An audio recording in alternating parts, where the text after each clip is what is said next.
Bismillahirrahmanirrahim. Assalamualaikum Pak Kamal. Waalaikumsalam warahmatullahi wabarakatuh, Pak Adi. Iya, boleh minta waktunya sebentar Pak? Ada yang ingin saya diskusikan, curhatkan. Oh iya Pak, boleh Pak. Oke, terima Kira-kira kasih Pak, banyak. kira-kira apa yang Bapak mau komunikasikan dengan saya Pak? Iya, ini terkait anak-anak ini Pak. Jadi di sekolah. Nah, di sekolah saya kan ada pembiasaan. Jadi anak-anak itu sholat zuhur secara berjamaah ya. Tapi ada beberapa ya anak yang tidak mau ikut untuk ini sholat berjamaah, lebih memilih lari dan pulang, tidak seperti teman-teman yang lain. Seperti itu Pak. Jadi kalau demikian yang Bapak sampaikan dengan saya ini tujuannya apa Pak? Tujuannya saya ingin bagaimana sih agar saya itu bisa mendapatkan ya mungkin strategi jitu ya yang bisa saya lakukan agar semua siswa itu dengan sadar ya tanpa ada paksaan atau hukuman untuk bisa sholat berjamaah di sekolah, karena sebagaimana salah satu elemen profil pelajar Pancasila kan itu beriman dan bertakwa serta berakhlak mulia. Ya, jadi seperti itu Pak. Iya. Jadi itu apa penyebabnya Pak sehingga anak-anak itu sering tidak sholat berjamaah Pak? Kalau penyebabnya ada beberapa sih. Ada yang mengatakan tidak bawa alat sholat, ya lupa, ya malas dan lain sebagainya. Jadi itu beberapa alasan yang mereka kemukakan sih ketika saya panggil untuk ajak diskusi. Oh berarti karena mereka kadang-kadang lupa ya Pak ya, lupa membawa alat sholat dan lain sebagainya.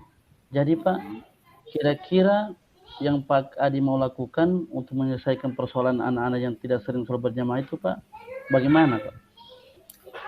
Iya, sempat sih terpikir ya, kalau yang selama ini yang tidak bawa alat sholat itu saya tetap suruh menunggu ya, jadi menunggu temannya selesai sholat baru mereka minjam alat sholat temannya ya. Nah setelah itu kan setelah sholat pasti ada pembinaan kayak tahsinul qiraah ya, jadi ada kegiatan-kegiatan lain selain daripada sholat tersebut. Nah ketika anak yang tidak membawa alat sholat ini ya meminjam alat sholat dari temannya, otomatis kan program itu agak sedikit terhambat ya. Jadi agak sedikit terhambat karena harus menunggu lagi anak yang tidak membawa alat sholat tadi untuk sholat setelah meminjam alat sholat dari temannya. Oh iya. Oh jadi begitu kasusnya Pak ya. Jadi Ya. Selama ini Pak, apa kira-kira yang sudah pernah Pak Adi lakukan untuk menangani persoalan anak yang sering tidak sholat berjamaah itu, selain yang Bapak sampaikan tadi Pak? Iya. Kalau yang saya lakukan sih, saya berkoordinasi ya tentunya dengan wali kelasnya, ya terus kepala sekolah juga pernah saya sampaikan. Kalau dari teman sejawat, saja Pak Adi, dihukum saja. Cuman saya kurang setuju kalau hukuman ini, ya hukuman ini memang bisa mendisiplinkan, tapi itu kan tidak berangkat dari dalam hati bahwasanya sholat itu penting untuk anak-anak kan, untuk diri kita sebagai seorang muslim ya. Cuman ini saya belum pernah ini Pak ya, berbicara kepada wali murid. Itu saya belum pernah berbicara untuk membicarakan masalah anak-anak terkait pembiasaan yang ada di sekolah. Nah, dari cerita Bapak tadi ini, dari perlakuan Bapak tadi tersebut sudah melakukan hal sebelumnya. Dari kedua hal tersebut, kira-kira yang mana yang paling berhasil dalam penanganan tersebut Pak? Yang menurut Bapak ini? yang berhasil ya. Iya, yang berhasil Kalau paling tidak lah, yang berhasil lah buat Bapak. ya efektifnya sih memang apa namanya itu tadi anak-anak apa namanya diberikan kesempatan untuk pinjam alat sholat, tapi itu tidak maksimal, ya tidak maksimal. Mungkin kedepannya saya akan apa namanya berdialog ya, berdiskusi mungkin dengan wali murid yang anak-anaknya sedikit apa namanya yang tidak mau sholat itu ya, atau sering lupa, Iya. untuk agar orang tua itu selalu mengingatkan untuk membawa peralatan sholatnya. Jadi setelah Bapak melakukan diskusi dengan orang tua itu Pak, respon orang tua tersebut bagaimana terhadap apa yang Bapak sampaikan itu? Iya, kalau diskusi ini kan memang pernah saya lakukan, artinya bincang-bincang dengan beberapa wali murid, ya, tapi apa namanya tidak semua ya, tidak semua wali murid yang anaknya tadi itu apa namanya tidak membawa alat sholat ya. Kalau respon mereka sih bagus, iya, iya kita akan ingatkan itu, ya kita akan ingatkan anak-anak untuk membawa alat sholat. Tapi alhamdulillah setelah dari beberapa bincang-bincang itu, ya anaknya sudah tidak lagi lupa untuk membawa apa alat sholat ya. Jadi program itu bisa jalan. Oh, jadi berarti Bapak telah berbincang-bincang dengan orang tuanya Pak ya. Jadi setelah Bapak Iya, berbincang dengan orang tuanya, berarti Bapak sudah dapat mengetahui berarti langkah-langkah Bapak itu seperti apa ke depannya setelah melakukan diskusi dengan orang tua ini. iya. Langkah kedepannya ya harapannya semua anak itu bisa apa namanya sholat berjamaah sesuai dengan waktunya. Kemudian dukungan orang tua juga itu bisa lebih maksimal lagi sehingga bisa berjalan program-program yang lain. Ya, begitu juga mungkin lebih lagi ya, apa namanya? Berbincang dengan kepala sekolah untuk bisa apa namanya memberi penekanan lagi kepada orang tua untuk bisa memperhatikan ya anak-anaknya sehingga program-program yang ada di sekolah itu bisa berjalan. Iya. Jadi dengan Bapak sudah melakukan hal-hal tersebut, mungkin ada lagi mungkin strategi atau langkah apa yang Bapak lakukan memperbaiki lagi keadaan anak-anak tersebut yang tidak sering sholat tadi itu Pak, berjamaah itu.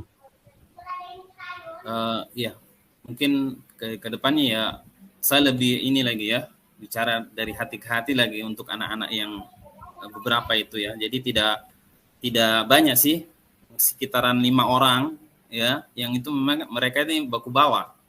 Jadi mungkin saya ke depannya akan bicara dari hati ke hati lagi kepada anak tersebut, begitu juga kepada orang tuanya untuk bisa memperhatikan dan memberikan motivasi lagi ya, memberikan motivasi kepada anak-anak tersebut sehingga bisa sholat berjamaah ini kan manfaatnya itu untuk mereka dan orang tua mereka. Jadi saya rasa bicara dari hati ke hati itu bisa apa namanya merubah pola pikir mereka sehingga apa yang kita harapkan itu bisa berjalan dengan baik.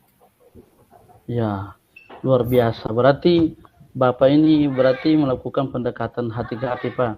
Apakah dengan pendekatan hati ke hati itu Bapak sudah menjamin bahwa hal tersebut itu dapat terlaksana dengan baik tanpa ada hambatan yang dari segi-segi lainnya Pak?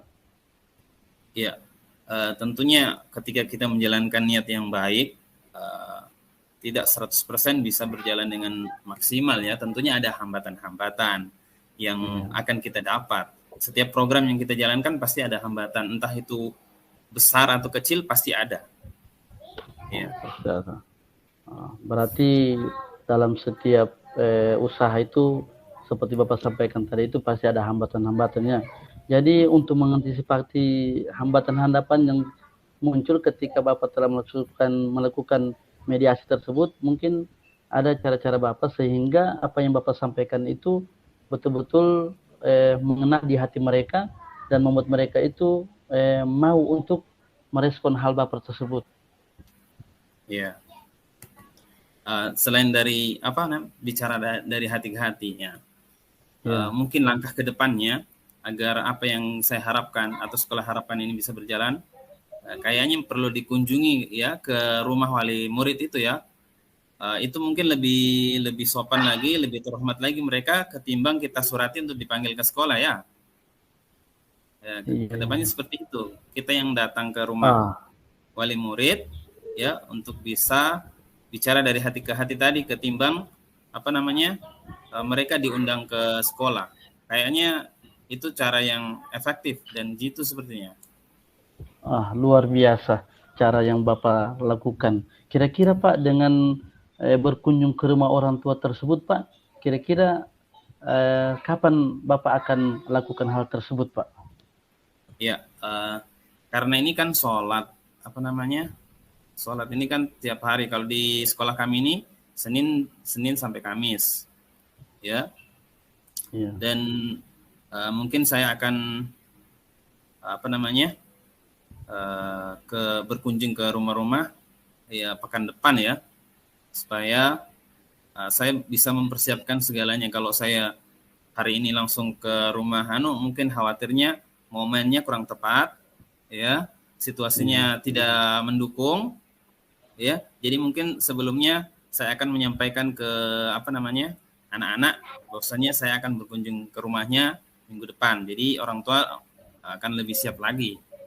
Ya, seperti jadi minggu depan rencananya saya akan lakukan itu. Jadi dalam membantu Bapak untuk berkunjung ke rumah orang tua murid itu, siapa saja yang Bapak libatkan dalam hal tersebut agar apa yang Bapak lakukan itu dapat terlaksana dengan baik, Pak? Oh, ya. Tentunya saya akan melibatkan kepala sekolah ya.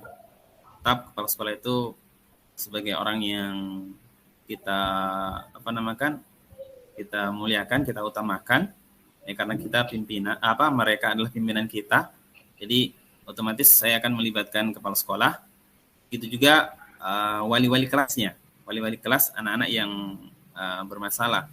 Karena di situ mungkin ada informasi-informasi lain ya yang bisa disampaikan ke wali murid tersebut. Ya, jadi saya akan melibatkan kepala sekolah dan rekan guru. Luar biasa. Mantap ini Pak Adi, luar biasa. Mantap pekerjaannya. Tambah banyak dari pekerjaan yang dilakukan. Jadi Pak Adi, apakah dengan Bapak berkonsultasi dengan kepala sekolah itu, bagaimana respon dan tanggapan kepala sekolah terhadap apa yang Bapak lakukan di minggu depan itu Pak? Iya, saya rasa kepala sekolah akan sangat senang ya, karena program sekolah itu bisa jalan ya, karena ujung-ujungnya itu tetap efeknya ke pemangku kebijakan. Ketika kita orang yang diatur tidak menjalankan program dengan baik, itu efeknya kan ke atasan juga. Tapi kalau kita menjalankan program dengan baik, pasti efeknya juga kepada kepala sekolah. Nah, insya Allah kalau saya melihat beliau akan mendukung apa yang akan saya lakukan. Berarti Bapak Ya, yakinnya bahwa dengan komunikasi dengan kepala sekolah dan rekan sejawat itu dapat membuat program yang Bapak inginkan itu dapat tercapai dengan baik Pak ya? Iya, betul sekali. Ya. Berarti Pak, tindakan yang Bapak lakukan setelah berkunjung ke rumah orang tua nanti itu, apakah Bapak mempunyai langkah-langkah tersendiri untuk menyusun hal tersebut sehingga apa yang Bapak lakukan nanti di sana itu dapat termuat dalam suatu kebijakan yang membuat persoalan tersebut itu dapat terselesaikan dengan baik. Mungkin dengan cara apa Bapak melakukan sehingga ketika Bapak berkunjung sudah dapat izin dari kepala sekolah, sehingga program yang Bapak sampaikan itu kepada orang tua dapat mengena di hati mereka dan mereka mau melakukan hal tersebut. Kira-kira kiat-kiat apa yang Bapak lakukan sehingga Bapak berkunjung nanti di minggu depan itu, apa yang Bapak harapkan itu dapat terwujudkan? Iya, kalau kiat-kiat tadi ya otomatis kita akan menjaga komunikasi kita dengan baik ya, berikan rasa hormat kepada kepala sekolah ya, tentunya meminta juga arahan-arahan beliau kira-kira apa saja yang bisa saya lakukan, karena otomatis seorang kepala sekolah kan pasti banyak asam garam ya, biasa menghadapi situasi dan kondisi yang berbeda-beda Nah, tentunya sudah banyak pengalaman yang berhubungan dengan wali murid. Ya, soal kunjung mengunjung itu pasti mereka punya pengalaman-pengalaman yang itu bisa saya jadikan patokan-patokan untuk aksi saya bisa bersilaturahmi ke rumah-rumah wali murid. Ya, sangat luar biasa percakapan kita pada hari ini, Pak Adi. Saya yakin dengan apa yang Pak Adi lakukan itu, saya sangat mendukung program daripada apa yang Pak Adi sampaikan. Semoga niat baik Bapak itu dapat terwujudkan, dan mungkin Pak dengan pertemuan coaching hari ini Pak dapat memberikan gambaran terutama apa yang Bapak sampaikan tadi, solusi dari Bapak sampaikan tadi, mudah-mudahan tercapai dengan baik.